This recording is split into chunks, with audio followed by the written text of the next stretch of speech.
Hello students, welcome to science and fun. आज का हमारा टॉपिक है corrosion and rusting. So firstly what is corrosion? The eating up of metal. अगर metal को कोई खराब कर दे, कौन खराब करे? एयर, मॉइस्चर या कुछ एसिड्स जो हमारी एटमॉस्फेयर में कुछ एसिडिक गैसेस प्रेजेंट होती है, वो वाटर वेपर्स के साथ रिएक्ट करके एसिड्स बना देती है। अगर वो हमारे मेटल के साथ रिएक्ट कर दे एंड उसको खराब कर दे, जो कि कुछ इस तरीके से दिखता है, उसे हम क्या बोलते हैं? करोजन बोलते हैं। So what are the conditions for corrosion? उसके लिए हमने एक एक्सपेरिमेंट परफॉर्म किया। फर्स्ट ट्यूब में हमने एनहाइड्रस कैल्शियम क्लोराइड रखा। क्यों रखा?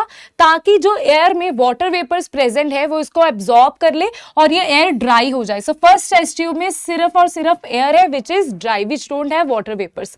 सेकेंड टेस्ट ट्यूब में हमने क्या किया? बॉइलिंग वाटर रखा। बॉइल्ड वाटर के बीच में एयर नहीं होती, इसके पास क्या है? सिर्फ और सिर्फ वाटर वेपर्स है। Okay, so third test tube में हमने क्या रखा? डैम्प एयर रखी, जिसके पास क्या है? एयर भी है एंड मॉइस्चर भी है, मतलब वाटर भी है। सो हमने आफ्टर सम टाइम क्या रियलाइज किया? इसमें जब आयरन नेल को डिप करा तीनों टेस्ट ट्यूब्स में, after some times we realised first case में करोजन नहीं हुई, सेकंड केस में करोजन नहीं हुई और थर्ड केस में करोजन हुई। दैट मीन्स करोजन के लिए दो कंडीशंस होती है, presence of air that is oxygen and presence of water that is moisture. ये दोनों होने बहुत ही ज्यादा जरूरी है। Next is rusting of iron. Rusting of iron क्या है? बिल्कुल वो है करोजन। मेटल क्या है? इसमें आयरन। अगर हमने करोजन करी है किस चीज की? आयरन की। हमने नहीं करी, एटमॉस्फेयर ने करी है। अगर करोजन हुई है आयरन की, उसी चीज को हम क्या बोलते हैं? रस्टिंग बोल देते हैं। रस्टिंग कहां से आया? वर्ड रस्ट से आया। रस्ट क्या होती है? वही जो ये गंदी सी लेयर ऊपर आ जाती है, मेटल आयरन के ऊपर आ जाती है, बिकॉज जब वो रिएक्ट करता है एटमॉस्फेयर में एयर और वाटर वेपर्स के साथ। तो ये जो रस्ट है that is reddish brown flaky substance. Flaky मतलब पोरस है, जो उतर जाता है और अंदर फर्स्ट लेयर उतर गई और उसके बाद जो नीचे वाली लेयर्स है उनके साथ भी रिएक्ट करता है एंड ऐसे करते हुए सारा आयरन खराब हो जाता है। सो केमिकल कॉम्पोजिशन इसकी क्या है? It is hydrated iron 3 oxide. Hydrated iron 3, hydrated कहां से आया? ये वाटर मॉलिक्यूल से।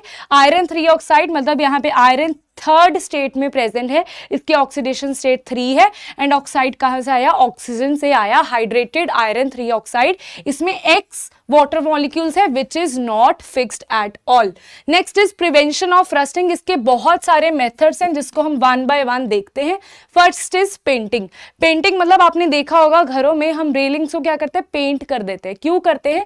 ताकि आयरन और वाटर वेपर्स और एयर के बीच में एक लेयर आ जाए, जो लेयर किसी की होगी? पेंट की होगी, और वो क्या हो जाए? प्रोटेक्ट हो जाए। नेक्स्ट इज अप्लाइंग ग्रीस और ऑयल। आपने देखा होगा हमारी बाइसाइकिल्स की जो चेन्स होती है उसमें हम ऑयल या ग्रीसिंग करते हैं ताकि ऑयल की लेयर आ जाए। मोर ओवर हमने यहाँ पे क्या करा था? इन दिस सेटअप हमने सेकेंड लेयर में क्या किया था? यहाँ पे ऑयल की एक लेयर लगा दी थी। वो ऑयल की लेयर क्या कर देती है? एटमॉस्फेरिक सराउंडिंग से उस पर्टिकुलर चीज को डिफरेंशिएट कर देती है, अलग कर देती है। इसी वजह से यहाँ पे क्या करते हैं? हम ऑयल एंड ग्रीसिंग करते हैं। Next is galvanisation. गैल्वेनाइजेशन में हम आयरन मेटल को डिप करेंगे मोल्टन जिंक में, उसके ऊपर आ जाएगी लेयर किसकी? जिंक की। और जिंक किसके साथ रिएक्ट करेगा? ऑक्सीजन के साथ एटमॉस्फेयर में, और क्या बना देगा? जिंक ऑक्साइड की लेयर बना देगा। Next is tin plating and chromium plating. Tin and chromium जो होते हैं वो अनरिएक्टिव मेटल्स होते हैं, इसी वजह से इनकी लेयरिंग करी जाती है इलेक्ट्रोप्लेटिंग से, ताकि हम अपने मेटल को, हम आयरन को प्रोटेक्ट कर सके फ्रॉम करोजन या rusting. Next is alloying to make stainless steel. हमने देखा होगा इसके अलॉयज बनाए जाते हैं। Alloys means mixture of what? Mixture of solid substances को मिक्स कर मोल्टन स्टेट में, उसी चीज को हम बोलते हैं अलॉय। इसकी मेन वीडियो भी आएगी। Next is corrosion of aluminium. Aluminium की करोजन कैसे होती है? एल्यूमिनियम में क्या होता है? एल्यूमिनियम ऑक्साइड की एक पतली सी लेयर हो जाती है विच इज बेनिफिशियल, क्योंकि ये लेयर उसके ऊपर उसको प्रोटेक्ट करती है, ना कि उखड़ के साइड हो जाती है। ऐसा नहीं होता, जैसे आयरन में होता है वैसा नहीं होता, ये इसको प्रोटेक्ट करती है। इसी वजह से हम एनोडाइजिंग से इस लेयर को और भी ज्यादा थिक करने की कोशिश करते हैं। Anodising is what? Thick layer of aluminium oxide बनाना ऑन एल्यूमिनियम ऑब्जेक्ट। और इसमें हम क्या करते हैं? एल्यूमिनियम को एनोड बनाते हैं और ये इलेक्ट्रोलिसिस किस चीज की होती है, डाइल्यूट सल्फ्यूरिक एसिड की इलेक्ट्रोलिसिस करी जाती है, जिसको हम एनोडाइजिंग बोलते हैं। Next is corrosion of copper. Copper की करोजन में ग्रीन कलर की कोटिंग आ जाती है, जो कोटिंग होती है जब कॉपर रिएक्ट करता है कार्बन डाइऑक्साइड एंड मॉइस्चर के साथ, बहुत ही ज्यादा स्लोली रिएक्ट करता है, तो डरने की कोई जरूरत नहीं है। बट इन दोनों के साथ रिएक्ट करके ये copper carbonate and copper hydroxide बना देता है, जिसका केमिकल फॉर्मूला होता है ये, this is copper carbonate and this is copper hydroxide. Next is corrosion of silver.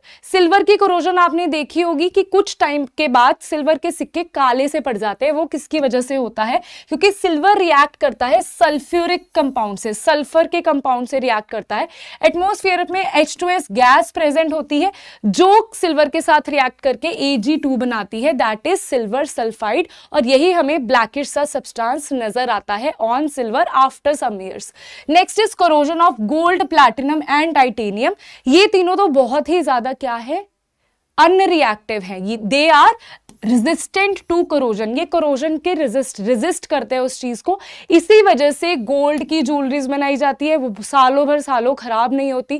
Platinum काफी ज्यादा महंगा होता है, उसकी ज्वेलरीज बनाई जाती है। टाइटेनियम की आपने वॉचेस देखी होगी, ज्वेलरीज भी देखी होंगी। क्यों ये तीनों यूज करी जाती है, क्योंकि ये अनरिएक्टिव होती है, करोड नहीं होती। So guys that's all for today, thank you so much, keep learning.